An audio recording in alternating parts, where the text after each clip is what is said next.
What is up, Team JVS? We are here with more Wheel of Time, and I know we're a little late, and I apologize. That's my bad. That's my bad. Stuff happens. But I'm hoping we can go back to back with these reviews. That's the goal.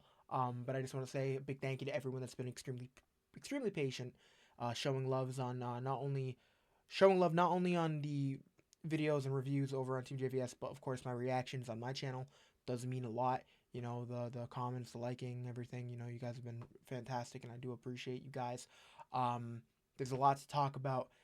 Coming off the high of episode 4, I knew it was gonna be really rough, really tough. To top what we got, and they did a really good job. They did a really good job, kind of following up what we experienced in episode 4.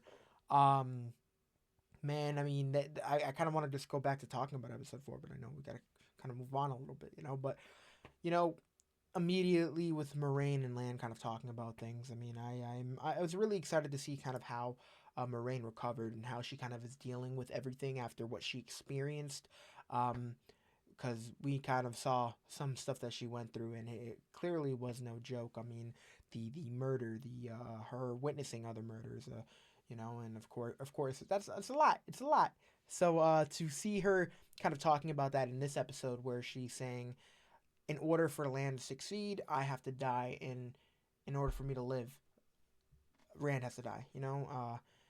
So the fact that it's like vice versa, in order for Rand to live, she has to die, and it's a lot.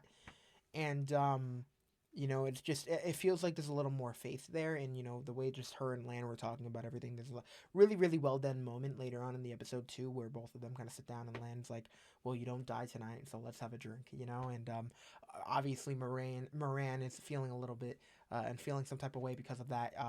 Poor woman is going through a lot of work, a lot of stuff, can't really catch a break.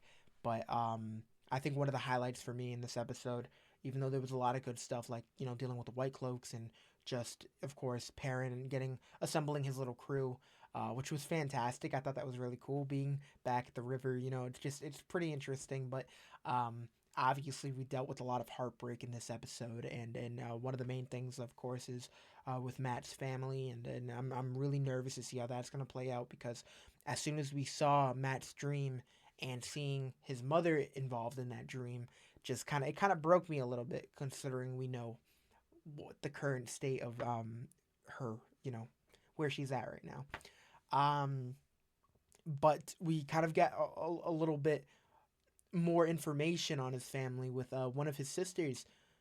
Looks like she can channel, and the mother being the one to step up immediately and was like, I did that, I did that, and just such a mother thing to do. But like, it was depressing, man. And one thing that it really had me comparing it to was Star Wars, in a sense, with when Anakin ends up going back to find his mother after all these years, and he finds her in the tent, and he finds her all beaten and messed up, and they tortured her, and just what she went through, and ultimately she ended up dying. It was just similar. Perrin going and just seeing her strung up like that was just, it was brutal. But for him to go face to face with one of the White Cloaks, and for him to kind of open up, and he's like, "You were a good man," and he's like, "Yeah, before I met you," and of course we ended up seeing that go down.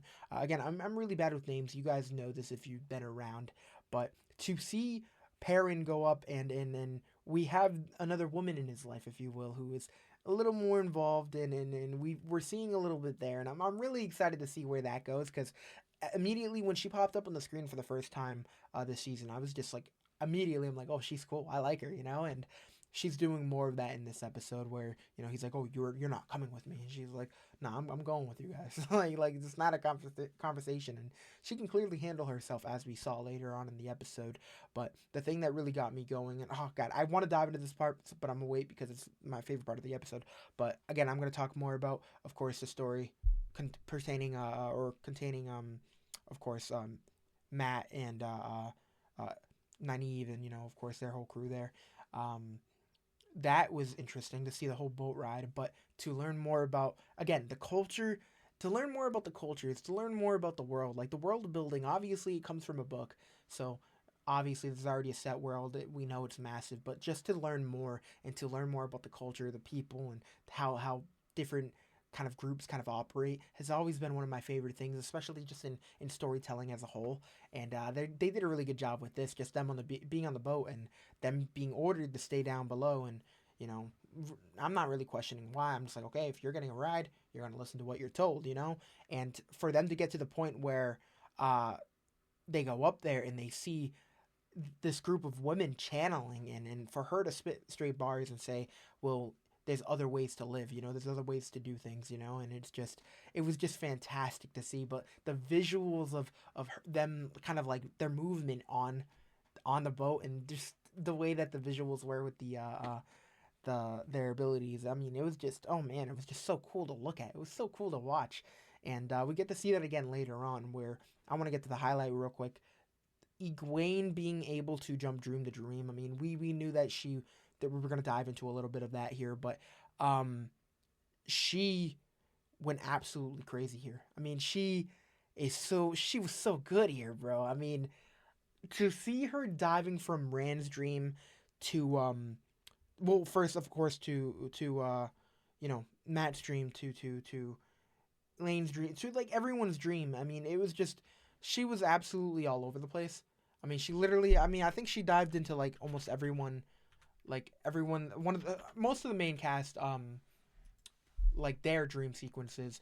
I wouldn't say everyone because I don't think Lan was involved, but she literally was there for almost for a majority of the people, at least that I can think of. But definitely a highlight for me because I really liked her diving into Elaine's dream specifically, and to see Elaine on the boat, and her, of course, doing what we saw earlier with this new group uh, uh, of channelers, and to see her mimicking what they were doing, the movement and everything, and her having that freedom, if you will. And uh, I always say the name wrong, but Avienda, I believe Avienda. You guys were correcting me last time, but hopefully I said it right this time. But her being there while Elaine is channeling just got me so excited. I thought it was so cool, you know, like for them both to be together. You know, it's one thing that I was really excited for. And if you guys are paying attention to what we have, Team JVS, of course, we ended up posting our interviews with the cast, and we got to interview, of course, Aola Smart and Sierra. I always say the names wrong, so I do apologize. Cavoni. God, I am so sorry. But we got that was one of my main questions. Like, do you guys want to have more screen time? Do you guys want to have more, scenes together? Like, is this something that you guys want to see? Because I mean, obviously their chemistry was amazing, and to be able to see that again, even just for a split second, was obviously a highlight for me because I've enjoyed their characters, especially when they were added. It was just, they've been really fun. And but yeah, Egwene diving from that point, and then of course diving to Perrin's dream, and Perrin still being where he's at, doing what he loves, and then of course we have the potential love interest, if you will, kind of popping on the screen, and that was really cool because, like I said, I was rooting for that, and to see her just kind of make her way on the screen, I mean, legit had me chanting. And again, if you guys want to see me screaming and yelling and cheering them on, you guys can go check out my channel, of course, Bizzy Brown. But I'm just rooting for a lot of these characters. And then of course we ended up diving into Nynaeve's dream, and we see her with her child, and of course Nynaeve has gone through a lot, and of course after her going through the trials, if you will, and her experiencing that loss and just all of that. I mean, it's a lot, but of course she ends up going to Matt's dream, and we see him doing well and taking care of his family, and you'll never have to sleep. You'll always have a roof over your head. Just the line that he delivered. I mean, it was just, oh man, it made me happy, but at the same time, it's depressing because he sees his mom and her saying, "I'm proud of you," and like that's gonna be heartbreaking to watch. But last we deal with Rand in Rand's dream, and that's where things get messy. I mean, it's I personally still think it's cheating because Rand 100% knows it's not just a dream. Like he's communicating with her. Like he is obviously communicating with her. It's not like like it's a dream. Like it doesn't matter. Like they're conscious. Like they know what they're doing. This isn't real life. All right. So it's like to see him being in full control and doing that, and then of course Egwene walking in and seeing that made me genuinely sad for her, you know, and it made me upset for her.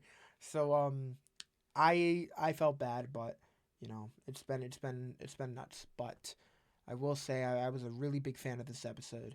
They did a phenomenal job, and I appreciate you guys listening to me ramble for 10 minutes. You guys are fantastic, and again, I appreciate the love you guys have shown on these Wheel of Time videos.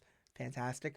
But again, I hope you guys are doing well. Hope you're staying safe, and I will see you guys soon. Make sure you guys are following us. Make sure you're subscribed, liking, Team JVS, you know, we're dropping a whole bunch of reviews. If you're not into one show, we're going to drop something in the future that you are into. We drop a lot of stuff, so stay tuned. There's a lot of content coming out, whether it's for Andor when that does drop, Last of Us when that drops.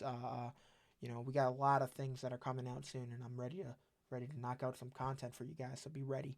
And for now, just a big thank you for you guys taking the time to watch these videos. So check out my channel, Bizzy Braun. You guys can check out my reactions and watch me watch the show for the first time. And we've been doing it since the beginning of season 1. And I'm a non-book reader, so everything has been just thrown at me. And of course, you guys are the ones who are giving me side information of things that they've handled differently from the show compared to the books. And I appreciate you guys, and I hope we can continue that for the future and all that. So I look forward to talking to you guys. And again, until next time, stay safe, subscribe, and peace out, guys.